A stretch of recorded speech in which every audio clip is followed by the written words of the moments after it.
أعوذ بالله من الشيطان الرجيم بسم الله الرحمن الرحيم السلام عليكم ورحمة الله وبركاته الحمد لله الذي لم يلد ولم يولد ولم يكن له كفوا أحد أشهد أن لا إله إلا الله وحده لا شريك له وأشهد أن محمدا عبده ورسوله ولا نبي بعده.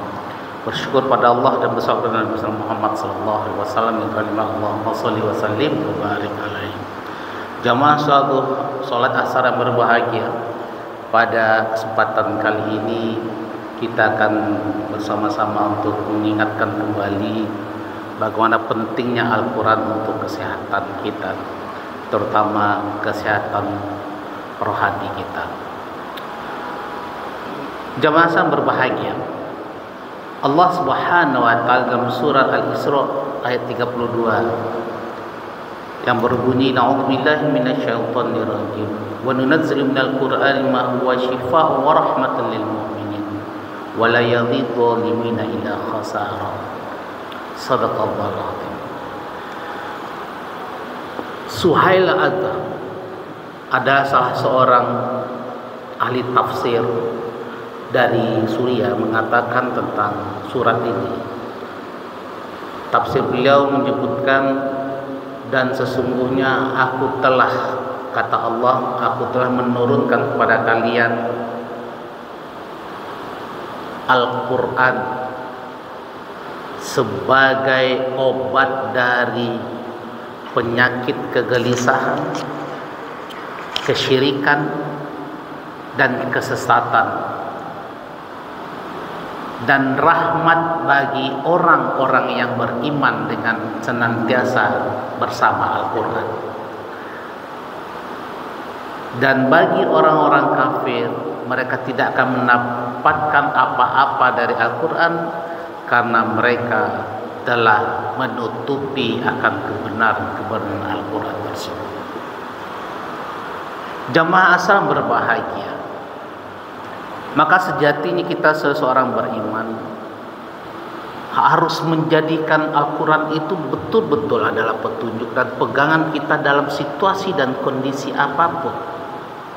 Dan yang paling terpenting adalah kita meyakini Al-Quran itu sebagaimana firman Allah di ayat yang kedua di dalam surah Al-Baqarah itu, la raiba fihi, tidak ada keraguan.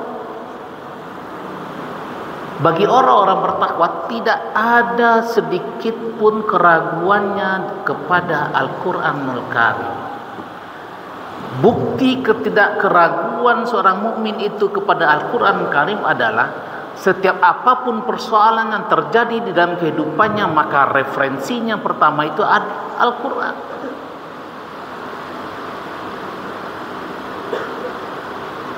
Maka Zuhail al-Wahbah mengatakan bahwa penawar obat bagi orang mukmin dari kegelisahan, segala kegelisahan yang hadir di tengah-tengah kehidupan kita ini, maka obatnya itu tidak lain dan tidak bukan Al-Quranul Karim. Bukan obat-obatan kimia. Susah tidur, kemudian kita minum obat tidur. Kita insomnia, kita minum obat tidur. Kenapa terjadi itu? Kenapa terjadi kegelisahan tersebut? Jamaah soal berbahagia, ada beberapa faktor dalam teori psikologi tentang terjadinya kegelisahan ini.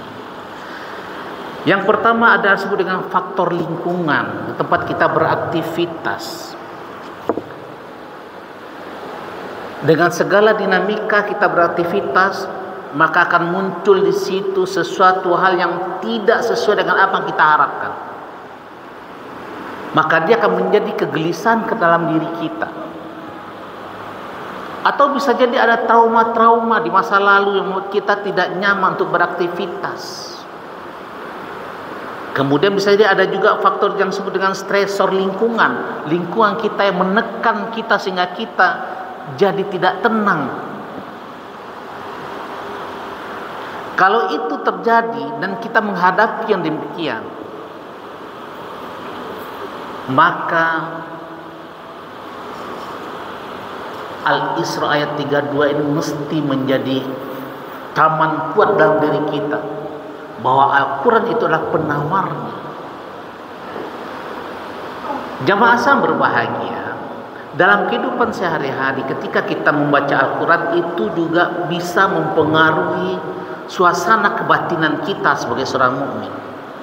Kalau kita dalam sehari-hari membaca Al-Quran dengan suara yang sangat pelan sekali, malah justru saking pelannya kita baca Al-Quran tidak terdengar oleh telinga kita, maka kemungkinan besar Al-Quran dan suasananya tidak akan datang kepada kita walaupun kita tidak tahu arti. Namun kalau kita membaca Al-Quran dengan intonasi yang jelas, dengan suara yang kuat dan terdengar oleh kedua telinga kita, maka niscaya bacaan yang kita baca itu akan memberikan resonansi positif ke dalam sanubari kita ini. Akan kita dapatkan suasana kenyamanan, suasana ketenangan, karena memang itu janji Allah bahwa Al-Quran diturunkan oleh sebagai pengobat dari rasa kegelisahan itu.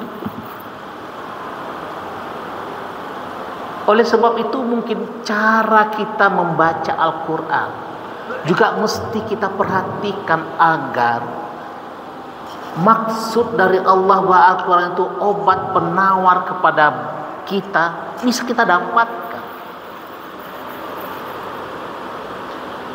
Maka kita akan terhindar dari suasana-suasana kan tidak nyaman.